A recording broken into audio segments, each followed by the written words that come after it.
Data entry operator যেহেতু আমাদের প্রজেক্টের এবং তার ক্ষেত্রে আমাদের কমিশনের পারমিশনের বাধ্যবাধকতা নেই, কিন্তু আমরা পিডি মহোদয়ের মতামত গ্রহণ করি এবং আমরা তাদের বিরুদ্ধে মামলা করি, যেটা গতকাল এই মামলাটি দায়ের করা হয়েছে।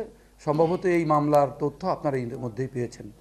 মূলত আমাদের বলার উদ্দেশ্য ছিল আপনাদেরকে যে আপনারা অনেক দিন থেকে আমাদেরকে বলে আসছিলেন যে এরকম ধরনের অন্যায় হচ্ছে, বা রোহিঙ্গাদের ভোটার করা হচ্ছে, বা বিদেশিদেরকে তাদের অবর্তমানে ভোটার করা হচ্ছে, এবং একের থাম্ব ইমপ্রেশন আরেকজনেরটা দিয়ে ভোটার বানানো হচ্ছে। আপনারা কি ব্যবস্থা নিতে চাচ্ছেন বা নিতে পারবেন?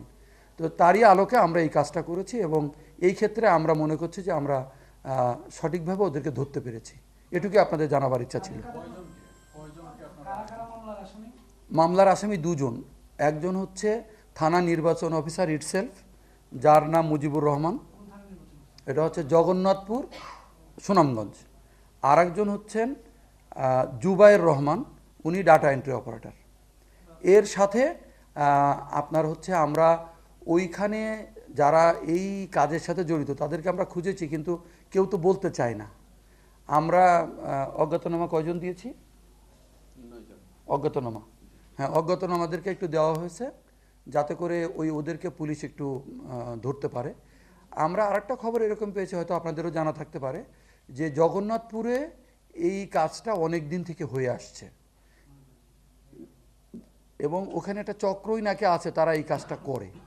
তা আমরা আশা করি সেই চক্রটা এখন একটু ভাঙা সম্ভব হবে। 106 জনকে আইডেন্টিফাই করা গেছে, যাদেরকে অন্যায়ভাবে ভোটার বানানো হয়েছে। আচ্ছা, একটু বুঝিয়ে বলি।